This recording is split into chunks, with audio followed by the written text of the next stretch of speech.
네, 오늘은 쇼펜하우어 신드롬의 중심에 계신 분이죠. 강용수 교수님께 이 뼈 때리는 팩폭 강연 잘 들어봤습니다. 일단 강연을 들으면서 저도 참 많은 공감을 했습니다. 이유는 저도 쇼펜하우어의 그런 꼰대 기질을 조금 갖고 있거든요. 네, 그래서 제가 좀 공감을 하는 부분이 참 많았었는데 그렇기 때문에 궁금한 점도 더 많더라고요. 사실 쇼펜하우어의 이론이 요즘에 정말 신드롬처럼 많은 사람들에게 알려지고 유행처럼 번지고 있기 때문에 또 알고 계신 부분들도 참 많을 텐데요. 들여다볼수록 저는 괜시리 이 쇼펜하우어의 이론이 조금 모순된 부분이 있지 않나. 본인은 오래 살고 여자도 많이 만나고 돈도 많고. 예, 맞습니다. 네. 많은 분들이 오해하는 분이 많거든요. 쇼펜하우어가 책에 쓴 것처럼 네. 그렇게 살았을 것이다 라고 하는데 그렇지는 않습니다.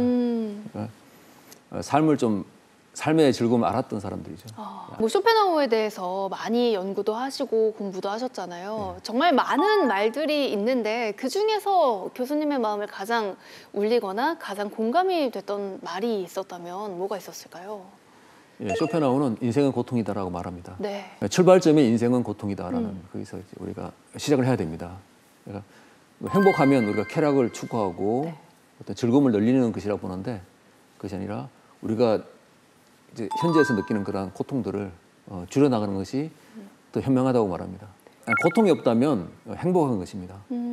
지금 제가 치통이 없음에 감사하며 맞습니다. 내 치아는 건강하다는 것을 다시 한번 느껴보며 지금의 쇼펜하우어 전문가시네요. 네.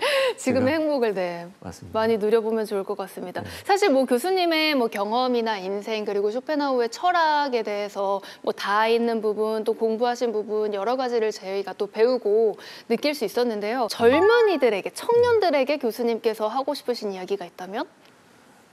많은 고통을 겪어봐야 된다고 생각합니다. 많이 밖에서 특히 이제 밖에서 그러니까 우리 행복을 이제 바깥에서 찾습니다. 네. 바깥에서 인정받고 그런데 그런 과정이 얼마나 어려운지를 한번 겪어봐야 된다고 생각합니다. 특히 이제 자존심은 많이 깨져봐야 됩니다. 허영심에서 만들어진 자존심. 네.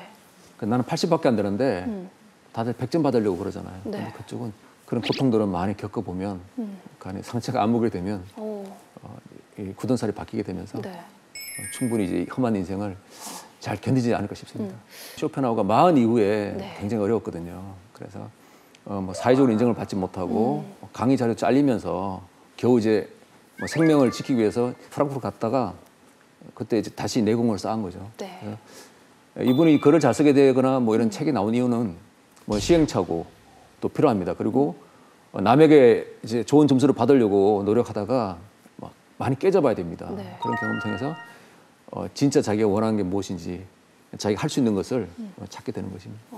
그래서 처음부터 찾기는 어렵습니다. 처음부터 가령 이제 돈을 바라거나 명예를 바라거나 권력을 바라서 처음부터 시작하게 되면 그런 것은 큰 감동을 주지 않습니다. 묵묵히 이제 언젠가 찾아올 어떤 행운 같은 것도 좀 생각하면서 남들은 뭐라 하더라도 자네 이거 할 수 없을 것 같은데라는 그런 모욕이라든가 그런 감 겪어가면서 나중에 내가 진짜 뭘 원하는지 할 수 있는지를 알 수 있습니다. 네. 고통 없이 행복할 수 있는 방법은 없을까요? 예, 더 고통 받아야 됩니다. 그건 아니고 알겠습니다. 고통은 더 많이 겪어봐야 되고 그리고 고통 뒤에 고통이 계속 기다리고 있습니다. 그래서 하나가 지나가면 뒤에 고통이 또 기다리고 있습니다. 또 기다리고 있지만 이제 굳은 살을 배기도록 하는 거죠. 의연해지도록 살아가는 거죠. 예, 그렇습니다. 그렇다면 모든 걸 겪은 노년들에게 이 철학이나 메시지를 조금 더 전할 수 있다면 어떤 이야기를 전할 수 있을까요? 노년들은 저절로 지혜가 생기거든요.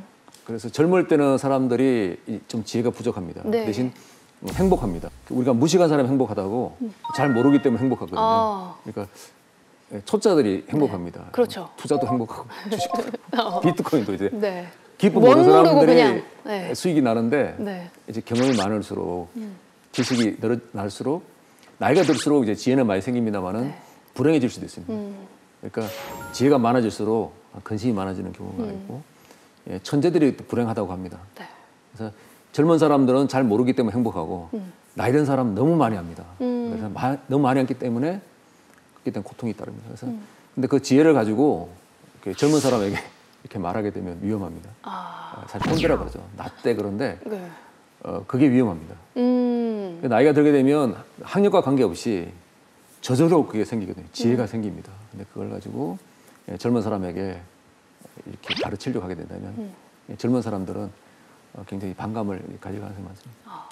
이렇게 또 쇼펜하우어를 비롯해서 요즘 뭐 인문학, 철학이 다시 또 유행을 하고 있고 또 많이들 관심을 갖고 있어서 저도 함께 잘 들여다보고 있는 요즘인데 이 철학, 인문학에 대한 또 회의적인 시선이 높았을 때가 있지 않았습니까? 얼마나 도움이 되는지 교수님께서는 좀 어떤 이야기를 하고 싶으신가요?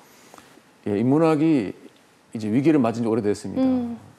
근데 다시 이제 많은 분들이 관심을 갖고 있습니다. 근데 뭐 그런 분위기 좋습니다. 인문학에 다시 관심을 갖는 건 좋습니다만은 이제 쇼펜하우어도 있고 뭐 니체도 있고 하는데 그런 어떤 여러 분야에 관심을 갖고 책을 많이 읽어주셨으면 고맙겠습니다.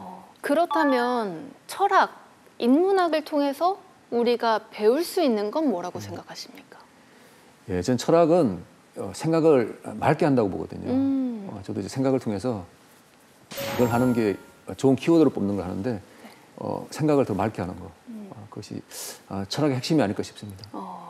쇼펜하우어는 나이가 들어서 알았습니다. 철학이 진짜 의미가 있구나. 알았고. 좋습니다. 이렇게 교수님 강연을 마무리하면서 마지막으로 오늘의 지식 한마디 정리해 주신다면요. 쇼펜하우어가 말했습니다. Man muss alt geworden sein. Also lange gelebt haben. zu erkennen, wie ephemer das Leben ist. 인생이 짧은 건 알려면 오래 살아야 됩니다. 충분히 오래 살아봐야만 인생이 얼마나 짧은지 의미가 없는지 그런 것을 알 수가 있습니다. 네.